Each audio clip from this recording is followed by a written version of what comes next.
న్యాయాధిపతులు 21 అధ్యాయం. ఇశ్రాయేలీయులు తమలో ఎవడనూ తన కుమార్తెను బెన్యామీనీయునికి ఇయ్యకూడదని మిస్పాలో ప్రమాణం చేసుకొని ఉండిరి.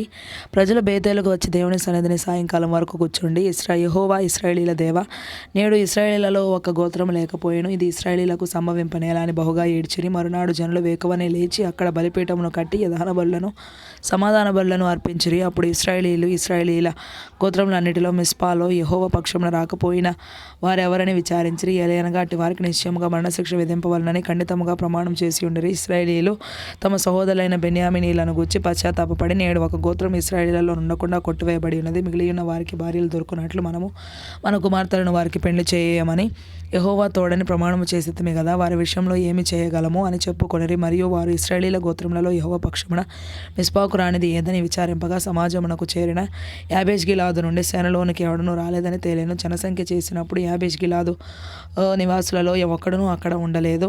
కాబట్టి సమాజపు వారు పరాక్రమవంతులైన 12,000 మంది మనుషులను పంపించి, మీరు పోయి స్త్రీలనేమి పిల్లలనేమి యాబేష్గిలాదు నివాసులను అందరినీ కత్తివాతను హతము చేయుడి. మీరు చేయవలసినదేమనగా ప్రతి పురుష సంయోగం నెరిగిన ప్రతి స్త్రీని నశింపజేయవాలని చెప్పిరి. యాబేష్గిలాదు నివాసులలో పురుష సంయోగం నెరగ 400 మంది కన్యలైన స్త్రీలు దొరకగా, కనాను దేశమందరి షిలోహులోనున్న సేనలోనికి వారిని తీసుకొని వచ్చిరి. ఆ సర్వ సమాజము రిమ్మోను కొండలోనున్న బెన్యామీనీయులతో మాటలాడుటకును వారిని సమాధానపరచుటకును వర్తమానము పంపగా, ఆ వేళను బెన్యామీనీయులు తిరిగి వచ్చిరి. అప్పుడు వారు తాము యాబేష్గిలాదు స్త్రీలలో బ్రతకనిచ్చిన వారిని వారికిచ్చి పెండ్లి చేసిరి. ఆ స్త్రీలు వారికి చాలకపోగా యెహోవా ఇశ్రాయేలీయుల గోత్రములలో లోపము కలగజేసి ఉండుట జనులు చూచి బెన్యామీనీయులను గూర్చి పశ్చాత్తాపపడిరి.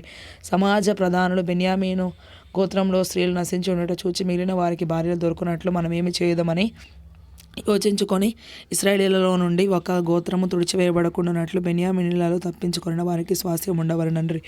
ఇశ్రాయేలీయులలో ఎవడైనను తన కుమార్తెను బెన్యామీనీయునికి ఇచ్చిన యెడల వాడు నిర్మూలము చేయబడునని ప్రమాణము చేసి ఉన్నాము గనుక మనము మన కుమార్తెలను వారికి పెండ్లి చేయకూడదని చెప్పుకొనుచుండిరి. కాగా వారు బెన్యామీనీయులతో ఇట్లనిరి, ఇదిగో బేతేలుకు ఉత్తర దిక్కున బేతేలు నుండి షెకెమునకు పోవు రాజమార్గమునకు తూర్పుననున్న లెబోనాకు దక్షిణ దిక్కున యెహోవాకు పండుగ ఏటేటా షిలోహులో జరుగునని చెప్పి బెన్యామీనీయులను చూచి, మీరు వెళ్ళి ద్రాక్ష తోటలలో మాటు నుండి షిలోహు స్త్రీలు నాట్యమాడు వారితో కలిసి నాట్యమాడుటకు బయలుదేరగా, ద్రాక్ష తోటలలో నుండి బయలుదేరి వచ్చి పెళ్లి చేసుకొనుటకు ప్రతివాడును షిలోహు స్త్రీలలో ఒకదాని పట్టుకొని బెన్యామీనీయుల దేశమునకు పారిపోడి, తరువాత వారి తండ్రులైనను సహోదరులైనను వాదించుటకు మీ యొద్దకు వచ్చిన యెడల మేము ఆ యుద్ధమును బట్టి వారిలో ప్రతివానికిని పెండ్లికి స్త్రీ దొరకలేదు గనుక ఈ స్త్రీలను దయచేసి మాకియుడి.